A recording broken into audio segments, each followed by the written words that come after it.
ఈరోజు ముఖ్యమంత్రి గారి అధ్యక్షతన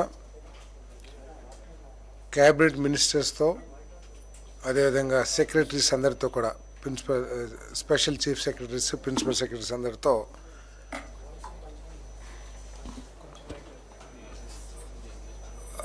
సమావేశం జరుగుతున్న విషయం అందరికీ తెలిసిందే. ఈ సమావేశం చాలా ఇన్ఫర్మేటివ్గా, ఎడ్యుకేటివ్గా, అందరికీ ఉపయోగకరంగా, రాష్ట్ర అభివృద్ధికి ఒక దిక్సూచిగా ఈ సమావేశం నిర్వహించబడుతుందని చెప్పేసి మనం చేస్తాను. ప్రజలు ఎన్నో ఆశలతో, ఎందుకంటే గత ప్రభుత్వం చేసిన విధ్వంస పరిపాలన కానివ్వండి, వ్యవస్థల్ని కూల్చివేయటం మూలంగా కానివ్వండి, ప్రజలు ఎన్నో ఆశలతో చంద్రబాబు నాయుడు గారి నాయకత్వంలో కూటమి ప్రభుత్వాన్ని తీసుకొచ్చిన విషయం అందరికీ తెలిసిందే. వారి ఆశల్ని సాకారం చేసే దిశగా ఏ విధంగా డిపార్ట్మెంట్స్ పనిచేయాలి, మన లక్ష్యాలు ఏ విధంగా ఉండాలి, ఏ విధంగా వ్యవస్థల్ని మళ్ళీ పూర్వ వైభవాన్ని తీసుకొచ్చి ఈ రాష్ట్ర పరిస్థితులన్నింటినీ కూడా ట్రాక్ మీదకి ఎక్కించాలనే లక్ష్యంతో ఈ సమావేశం జరిగిందని చెప్పేసి నేను మనవి చేస్తాను. ఈ 7 నెలల కాలంలో ముఖ్యమంత్రి గారు తన అనుభవంతో, కేంద్ర ప్రభుత్వంతో ఉన్న సంబంధాలతో అనేక వ్యవస్థల్ని గాడిలో పెట్టడమే కాకుండా, ఆర్థిక వ్యవస్థను ముఖ్యంగా గాడిలో పెట్టడానికి ప్రయత్నం చేయడమే కాకుండా, సెంట్రల్లీ స్పాన్సర్డ్ స్కీమ్స్ ఏవైతే ఉన్నాయో వాటన్నిటిని కూడా సెట్ చేయడం జరిగిందని చెప్పేసి మనం చేస్తాను నేను. సో ఈ సమావేశంలో ముఖ్యంగా చర్చించింది ఏమిటంటే ఫైల్స్ క్లియరెన్స్ని వేగవంతం చేయాలి. అన్ని డిపార్ట్మెంట్లు కూడా ఈ ఆఫీస్తో, ఎందుకంటే ఇంకా కొన్ని కార్పొరేషన్స్ కానివ్వండి, వివిధ డిపార్ట్మెంట్లో ఉన్న కార్పొరేషన్స్ అవన్నీ కూడా ఈ ఆఫీస్కి కొన్ని అనుసంధానం కాలేదని చెప్పేసి సమావేశంలో అభిప్రాయం వెలువచ్చబడింది. అవన్నీ కూడా ఈ నెలాఖరు కల్లా, మార్చి నెలాఖరుకు అనుకుంటాను, మార్చి నెలాఖరు కల్లా అన్ని డిపార్ట్మెంట్స్ అందరూ కూడా ఈ ఆఫీస్తో అనుసంధానం కావాలని ఆదేశించడం జరిగింది. ఫైనాన్స్కి సంబంధించిన తప్ప వేరే ఇతర ఫైల్ ఏది కూడా ఆలస్యం కాకుండా క్లియరెన్స్ చేయాలని చెప్పేసి స్పష్టం చేశారని చెప్పేసి మనం చేస్తా ఉన్నాను. అదేవిధంగా ఫైనాన్స్కి సంబంధించినవి కూడా విధానపరమైన ఏదైనా నిర్ణయాలు తీసుకోవాల్సి వస్తే వెంటనే చీఫ్ సెక్రటరీస్తో, సంబంధిత అధికారులతో చర్చించి వాటిని కూడా వీలైనంత త్వరగా క్లియర్ చేయాలని చెప్పేసి మరి సమీక్షలో అభిప్రాయం వ్యక్తపడిందని చెప్పేసి మనం చేస్తా ఉన్నాం. అదేవిధంగా ముఖ్యమంత్రి గారు చాలా స్పష్టంగా చెప్పారు, ప్రజలతో వ్యవహరించే తీరు ప్రజలు సంతృప్తి పడే విధంగా ఉండాలి అనేది చాలా స్పష్టమైన ఆదేశాలు ఇస్తడం జరిగింది చెప్పేసి మనం చేస్తా ఉన్నాం. వారు అనేక సమస్యలతో అధికారుల వద్దకు కానీ, మంత్రుల వద్దకు కానీ వచ్చినప్పుడు వారి సమస్యలన్నింటినీ కూడా ఓపికగా విని వాటిని సాధ్యమైనంత వరకు పరిష్కరించడానికి ప్రయత్నం చేయాలి. వారు కొన్ని లీగల్గా సమస్యలు మీ దృష్టికి తీసుకురావచ్చు, మన దృష్టికి, మంత్రుల దృష్టికి, అధికారుల దృష్టికి తీసుకురావచ్చు, అయితే ఎప్పటి నుంచో పెండింగ్లో ఉన్న సమస్యలు తీసుకురావచ్చు. వాటన్నిటినీ కూడా ఓపికగా విని అక్కడికక్కడ సత్వరంగా పరిష్కరించగలిగిన సమస్యల్ని పరిష్కరించి, ఏదైనా సరే లీగల్గా కానీ విధానపరంగా కానీ ఉంటే వాటి మీద కూడా దృష్టి పెట్టి సాధ్యమైనంత త్వరగా పరిష్కరించాలని చెప్పేసి చాలా స్పష్టంగా చెప్పడం జరిగింది. ఎట్టి పరిస్థితుల్లో కూడా వారితో దురుసుగా వ్యవహరించకూడదని చెప్పేసి చాలా స్పష్టంగా ఆదేశించడం కూడా జరిగిందని చెప్పేసి మనం చేస్తాను. అదేవిధంగా ఫైనాన్స్కి సంబంధించి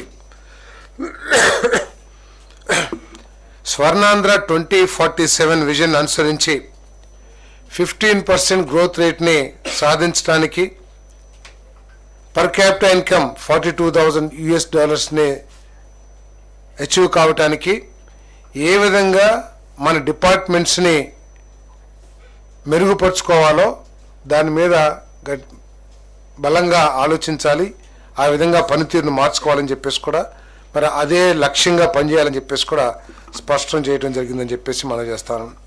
మరి 2047 నాటికి ఆంధ్రప్రదేశ్ జిఎస్టిపి $2.4 ట్రిలియన్ ఆర్థిక వ్యవస్థగా మార్చాలని, తలసరి ఆదాయం $42,000 పెంచాలని లక్ష్యం. 25-26 బడ్జెట్ని అభివృద్ధికి దోహదపడేలా రూపొందించాలని చెప్పేసి సూచించడం జరిగిందని చెప్పేసి మనం చేస్తాను.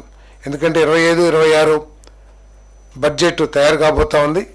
కేంద్ర ప్రభుత్వం నుంచి ఎంత ఎక్కువగా మనం నిధులు రాబట్టుకోగలిగితే అంత బాగుంటుంది. కేంద్ర ప్రభుత్వం దగ్గర మిగిలిపోయిన నిధులు కూడా ఉండే అవకాశం ఉంటుంది. కాబట్టి వాటన్నిటిని అందిపుచ్చుకోవటానికి మంత్రులు కానివ్వండి, సెక్రటరీస్ కానివ్వండి కృషి చేయాలని చెప్పేసి కూడా చాలా స్పష్టంగా చెప్పడం జరిగిందని చెప్పేసి మనం చేస్తాం. మరి తెలంగాణతో పోలిస్తే జిఎస్డిపిలో 87,000 కోట్ల లోటు ఉందని, కొనుగోలు శక్తిని పెంచాలని పేర్కొన్నారు. జిఎస్డిపి లక్ష్యాన్ని చేరుకోవటానికి వ్యూహాత్మక విధానం అవసరమని చెప్పేసి కూడా ముఖ్యమంత్రి గారు చర్చలో పడ్డారని చెప్పేసి కూడా ఈ సందర్భంగా నేను తెలియజేస్తాను. మరి వీటన్నిటిని సాధించడానికి ఏదైతే స్వర్ణాంధ్ర 2047 విజన్ ఉందో దాన్ని సాధించడం కోసం రాష్ట్ర స్థాయిలో విజన్ మానిటరింగ్ యూనిట్ ఏర్పాటు చేసి జిల్లాల ద్వారా నియోజకవర్గ స్థాయిలో ప్రణాళికలు రూపొందించాలని చెప్పేసి చర్చించడం జరిగిందని చెప్పేసి మనం చేస్తాను. జిఎస్డిపి వృద్ధికి దోహదపడే ప్రాజెక్టులు గుర్తించి వాటిని ప్రత్యేక పోర్టల్ ద్వారా ట్రాక్ చేయడానికి కూడా మరి ఆలోచించాలని చెప్పేసి కూడా మరి ఈ సందర్భంగా చర్చించడం జరిగిందని చెప్పేసి మనం చేస్తాను. అదేవిధంగా ఫిర్యాదుల పరిష్కార వ్యవస్థ పనితీరుపై మరి ముఖ్యమంత్రి గారు చాలా క్రిటికల్గా కూడా సమీక్షించడం జరిగింది. ముఖ్యంగా revenue, home, Panchayati Raj, civil supplies విభాగాల్లో ఎక్కువగా సమస్యలు ఉన్నట్లు గుర్తించడం జరిగింది. దీంట్లో కొన్ని లీగల్గా ఉన్నా కూడా రిపీటెడ్గా కొన్ని సమస్యలు ఎక్కువ వస్తూ ఉన్నాయి. అంటే ఎక్కువగా ఉన్నాయని కాదు, కానీ ఇది ప్రజా సంబంధమైన డిపార్ట్మెంట్స్ కాబట్టి దీంట్లో ఎక్కువగా వస్తూ ఉన్నాయి. వాళ్ళు ఎక్కువ ఫిర్యాదులు కూడా పరిష్కరించడం జరిగింది. కాకపోతే గత 5 సంవత్సరాల్లో ఇటువంటి సమస్యలకి పరిష్కారం లభించలేదు కాబట్టి ఎక్కువగా రావటం జరుగుతుంది. వాటన్నిటిని కూడా మరి బాధ్యతగా మరి పరిష్కరించాలని చెప్పేసి కూడా ఆదేశించడం జరిగిందని చెప్పేసి మనం చేస్తాను. అదేవిధంగా పెన్షన్ పంపిణీ, అన్న క్యాంటీన్లు, ధాన్యం కొనుగోలు, దేవాలయ సేవలపై ప్రజల అభిప్రాయాన్ని సేకరించడం జరిగింది. ఐఎన్పిఆర్ డిపార్ట్మెంట్ ప్రత్యేకంగా ఈ వ్యవస్థలకు సంబంధించి ప్రజల అభిప్రాయాన్ని, ప్రజల యొక్క సాటిస్ఫాక్షన్ లెవెల్స్ని చాలా స్పష్టంగా తెలుసుకోవడం జరిగింది. ఫోన్స్ ద్వారా కానివ్వండి, ఐవీఆర్ఎస్ ద్వారా కానివ్వండి తెలుసుకోవడం జరిగింది. దాని మీద కూడా సమావేశంలో చర్చ జరిగిందని చెప్పేసి మనం చేస్తా ఉన్నాం. నిరంతరం ప్రజల అభిప్రాయాలు తెలుసుకుని ప్రజల అభిప్రాయాలకి కారణాలు ఏమిటో, అంటే వాళ్ళు ఏదన్నా సాటిస్ఫాక్షన్గా లేకపోతే వాటికి కారణాలు ఏమిటో, ఆ కారణాలకు ముందు పునరావృతం కాకుండా ఉండే ఏ విధంగా చర్యలు తీసుకోవాలో ఆ డిపార్ట్మెంట్స్ కూడా మరి కృషి చేయాలని చెప్పేసి కూడా స్పష్టంగా తెలియజేయటం జరిగిందని చెప్పేసి మనం చేస్తాను. ముఖ్యంగా పెన్షన్లు ఇచ్చే అధికారులు కానీ ఎవరైతే సిబ్బంది ఉన్నారో వాళ్ళ వ్యవహార తీరు ఏ విధంగా ఉంది, వాళ్ళు పెన్షన్ లబ్ధిదారులతో ఏ విధంగా ప్రవర్తిస్తూ ఉన్నారు, వాటన్నిటి మీద కూడా మరి క్షుణ్ణంగా పరిశీలించాలని చెప్పేసి కూడా ఆదేశాలు ఇవ్వడం జరిగిందని చెప్పేసి నేను మనం చేస్తాను. ఏ విధంగా అయితే కేంద్ర ప్రభుత్వ స్థాయిలో కేంద్ర ప్రభుత్వం కింద పిఎంజి ప్రాజెక్ట్స్ మానిటరింగ్ గ్రూప్ విధానం ఏదైతే ఉందో, ఏదైతే పెద్ద ప్రాజెక్టులు మానిటరింగ్ చేస్తాం, ఆ ప్రాజెక్టులు అమలు చేయటంలో ఎదుర్కొనబడే సమస్యలు ఏదైతే ఫర్ ఎగ్జాంపుల్ ఎన్విరాన్మెంట్ క్లియరెన్స్ కానివ్వండి, బడ్జెట్ ఎలొకేషన్ కానివ్వండి, లేకపోతే వివిధ డిపార్ట్మెంట్స్లో కావాల్సిన క్లియరెన్సెస్ని ఏ విధంగా అయితే కేంద్ర ప్రభుత్వం పిఎంజి ద్వారా మానిటర్ చేస్తుందో అదేవిధంగా రాష్ట్ర స్థాయిలో కూడా ఈ పిఎంజి మానిటరింగ్ సిస్టమ్ని అనుసంధానించాలని చెప్పేసి డెవలప్ చేయాలని చెప్పేసి కూడా నిర్ణయం తీసుకుంటం జరిగిందని చెప్పేసి మనం చేస్తాను. ప్రతి ప్రాజెక్టు 50 కోట్ల పైబడి తీసుకోబడ్డ ప్రతి ప్రాజెక్టును కూడా క్షుణ్ణంగా మానిటర్ చేస్తూ ట్రాక్ చేస్తూ ఆ ప్రాజెక్ట్ అమలులో ఎదుర్కొనబడుతున్న సమస్యలన్నిటి మీద కూడా త్వరితగతిన మరి పరిష్కారం లభించే విధంగా చూడాలని చెప్పేసి కూడా మరి ముఖ్యమంత్రి గారు సూచించారని చెప్పేసి మనం చేస్తాను.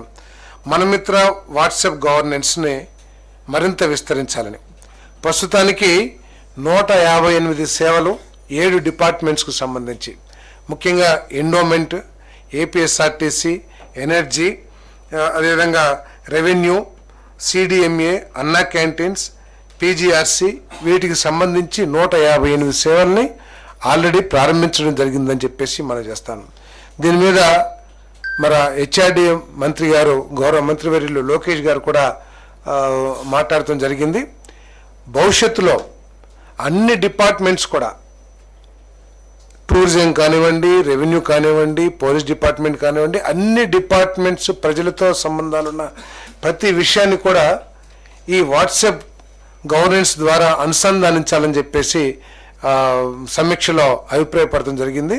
రాబోయే రోజుల్లో ఈ 158 సేవలే కాకుండా ప్రతి విషయం కూడా ప్రభుత్వానికి సంబంధించి ప్రభుత్వానికి ప్రజలకి ఏ విషయంలో అయితే అనుబంధం ఉందో అవన్నీ కూడా ప్రజలు దాని ద్వారా తెలుసుకోవటానికి, దాని ద్వారా ప్రభుత్వానికి చేరవేయటానికి తమ అభిప్రాయాలు కానీ, తమ సమస్యలు కానీ, తమ కోరికలు కానీ, తమ డిమాండ్స్ని కానీ అన్నింటినీ ప్రజలకు చేరవేయటానికి ఈ వాట్సాప్ గవర్నెన్స్ని వినియోగించుకునే విధంగా ప్రతి డిపార్ట్మెంట్ అనుసంధానం కావాలని చెప్పేసి స్పష్టంగా తెలియజేయటం జరిగిందని చెప్పేసి మనం చేస్తాము. అదేవిధంగా ఒక యాప్ తయారు చేసి ప్రజల అభిప్రాయాన్ని కూడా ఈ వాట్సాప్ ద్వారానే ప్రభుత్వానికి చేరవేసే విధంగా వాళ్ళ సంతృప్తి కానివ్వండి, వారి అసంతృప్తి కానివ్వండి, అన్నీ కూడా ఈ వాట్సాప్ గవర్నెన్స్ యాప్ ద్వారా తెలియజేయటానికి కూడా తగు చర్యలు తీసుకోమని చెప్పేసి కోరటం జరిగింది.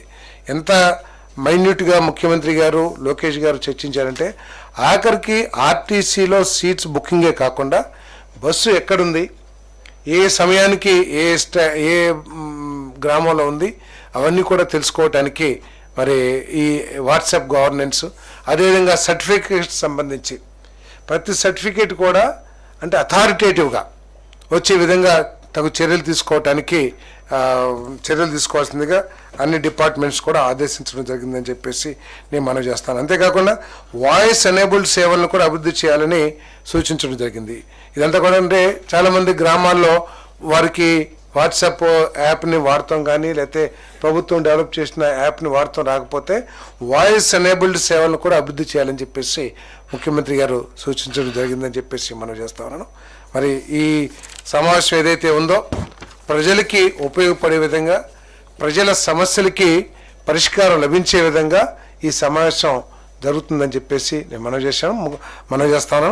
ముఖ్యంగా విజన్ 2047 ఏదైతే ఉందో ఆ లక్ష్యాలను సాధించే దిశగా ఇప్పటి నుంచే ఏ విధంగా అడుగులు వేయాలి, ఈ 5 సంవత్సరాల్లో కూడా ప్రజలు ఏ ఆకాంక్షలతో అయితే ఈ ప్రభుత్వాన్ని అధికారంలోకి తీసుకొచ్చారో ఆ ప్రజల సంతృప్తికరంగా ఏ విధంగా సేవలు ఉండాలి అనే దాని మీద ముఖ్యంగా చర్చలు జరుగుతుందని చెప్పేసి సమావేశం జరుగుతుందని చెప్పేసి మనం చేస్తాం. Okay, thank you sir.